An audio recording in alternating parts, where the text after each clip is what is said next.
Assalamualaikum warahmatullahi wabarakatuh. Alhamdulillahirrahmanirrahim. Wassalatu wassalamu ala asrafil anbiya'i wal mursalin wa ala alihi washabihi ajmain, amma ba'd.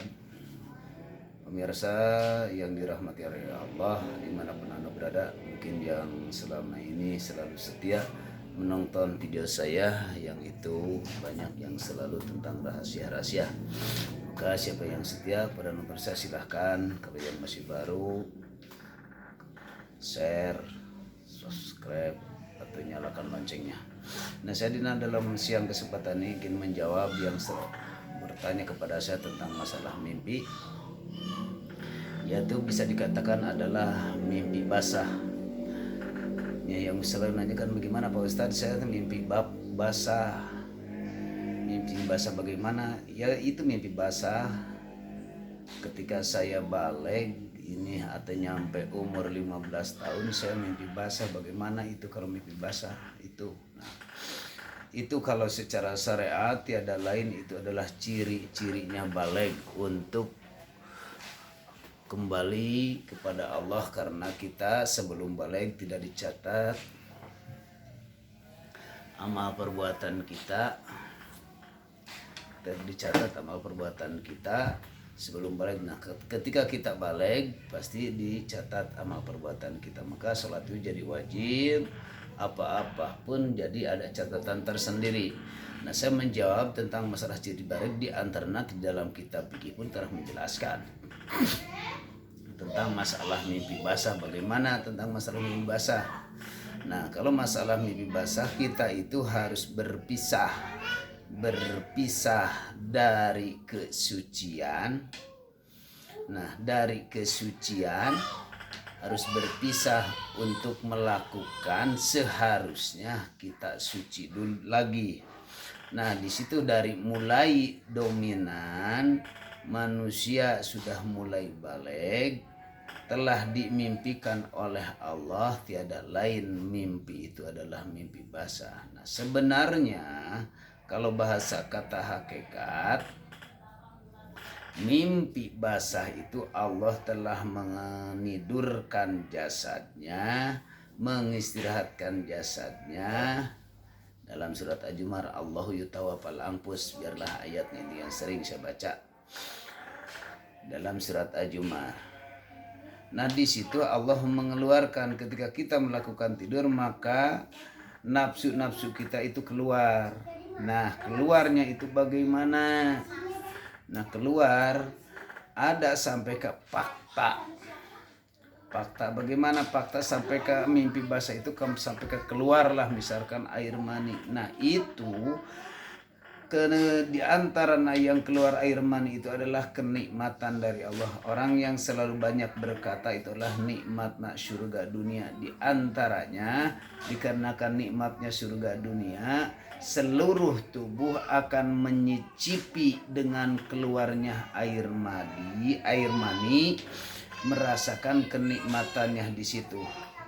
Kenapa? Karena diperintah oleh Allah melakukan mandi basah atau adus, maka wajib hukumnya secara bahkan syariat wajib dicuci semua badan dohir itu, wajib disuci. Nah, ketika melakukan adus.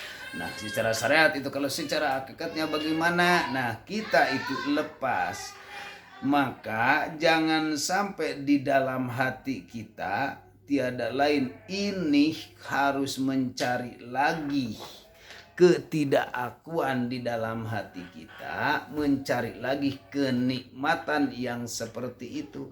Caranya bagaimana? Bahkan bisa lebih daripada itu, yaitu secara contoh dari kemakhlukan yang kesenangan itu adalah yang katakan surganya, makanya dikatakan nikmat surga dunia. Nah, cari lagi sekarang. Cara mencarinya bagaimana? Kita mencari lagi, apakah harus dengan seperti apa? Nah, kalau nafsu itu untuk diselamatkan, supaya nafsu birahi kita diselamatkan, bila mana kita sudah menginjak karena usia mampir balik, usia nyampe ke 25 tahun atau misalnya 23 tahun, disunatkan untuk melakukan pernikahan, mencari istri, calon istri buat dijadikan istri. Nah di situ untuk mempersatukan lagi. Nah ada secara hakikat harus bersatulah ruh itu tiada lain kepada Allah. Tiada lain kepada Allah karena di Allah kenikmatan segala apapun komplit di situ. Nah, komplit di situ karena surganya ada, kenikmatan wanita, kenikmatan apa-apa semuanya ada di Allah. Makanya kita diberi kasih tahu harus kembali lagi, jangan sampai nepika terlena dengan sudah manjat usia 15 tahun atau mimpi basah. Jangan sampai kak lupa di dalam hati ini lupa kepada Allah. Ada keakuannya, kita tetap mencari dengan dorongan nafsu yang mana dijadikan bila mana dalam rumah tangga itu dijadikan nafsu mutmainah, tegasna nafsu nu dominan untuk menuju dalam kesenangan Allah yaitu surga ya.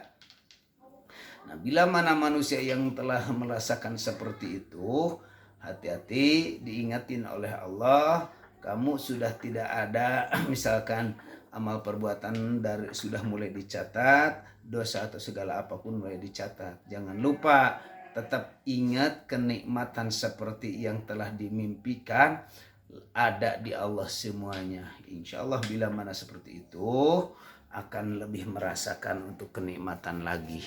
Itu bila mana orang yang selalu mimpi tentang masalah mimpi basah. Secara syariat adalah secara mimpi basah itu dah cirinya balik. Secara hakikat harus mencari kenikmatan seperti dunia. Atau kenikmatan secara syariat adalah nikah. Kalau secara hayat nikah lagi dengan yang tadi asalnya dari Allah, kembali kepada Allah untuk mempersatukan lagi ruh tiada lain kepada Allah Subhanahu wa taala. Nah, itu di antara yang selalu mimpi basah. Bagaimana saya sebelum mimpi melakukan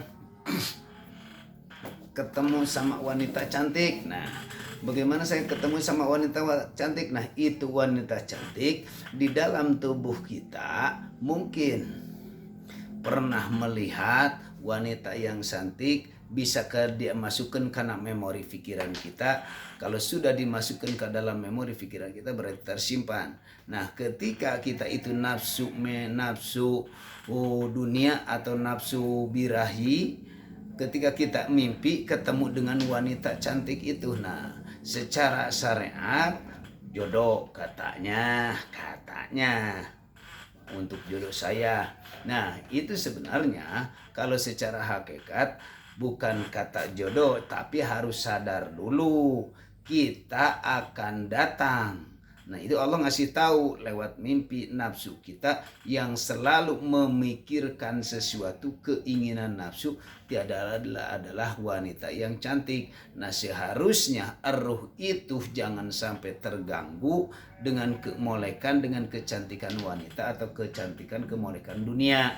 Maka ruh itu tiada lain harus dominan Allah Subhanahu wa ta'ala, kepada Allah Subhanahu wa ta'ala, yaitu banyak pikir dan ibadah yang lainnya, lebih khusyuk lagi. Nah insya Allah akan mendatangkan lebih cantik daripada yang engkau bayangkan, lebih cantik daripada yang wanita dikasih tahu atau dikenalkan di dalam mimpi. Maka lebih daripada itu berarti carilah yang dikatakan secara syar'i itu adalah bidadari. Nah maka ketika kita melaksanakan lewat mimpi ketemu dengan wanita cantik, dominan untuk supaya kita kembali kepada Allah, karena di Allah nafsu apapun nafsu yang selama ini untuk menyelamatkannya semuanya ada di Allah. Nah kalau yang selalu berbicara tentang masalah mimpi, kecuali ini mimpi ini bunganya mimpi atau bunganya tidur. Nah kalau bunga tidur berarti menjadi apa? Menjadi bunga. Suatu saat itu bunga akan jatuh, dikasih tahu lewat mimpi, tapi itu dianggapnya kita bunga tidur. Secara sehat suatu saat itu bunganya akan jatuh kalau tidak dipahami. Tapi kalau memahami tentang masalah ini, babakan hakikatnya tentang masalah mimpi, di situ misalkan sudah kembali kepada Allah, sudah ditemui dengan wanita cantik buat ayeuna nafsu birahi, maka di Allah semuanya ada. Nah, itu disadarkan oleh Allah lewat mimpi. Ketika manusianya belum sadar, tanyain tentang masalah mimpi yang tadinya bunga tidur ke ahlinya. Siapa yang ahlinya? Yang ahli kolbu tentang masalah mimpi. Karena kalau sudah mimpi seperti itu bisa dikatakan ketemu dengan keinginan hawa nafsu sangat puas, yaitu kalau di sisi lain adalah wanita cantik, ya kalau secara hakikat tiada lain sudah ketemu dengan yang maha kuasa, yaitu yang semua cantik adalah di surga Allah, yang itu namakan beda dari itu. Salah satunya orang yang selalu pernah melaksanakan mimpi basah atau mimpi ketemu sama wanita yang lain. Mungkin yang selalu bertanya kepada saya, jawabannya kalau puas ya alhamdulillah, kalau nggak puas tunggu lain kali, lain waktu dengan ada jawaban yang lebih puas lagi. Untuk sementara saya sekian dulu, mengucapkan terima kasih. Assalamualaikum warahmatullahi wabarakatuh.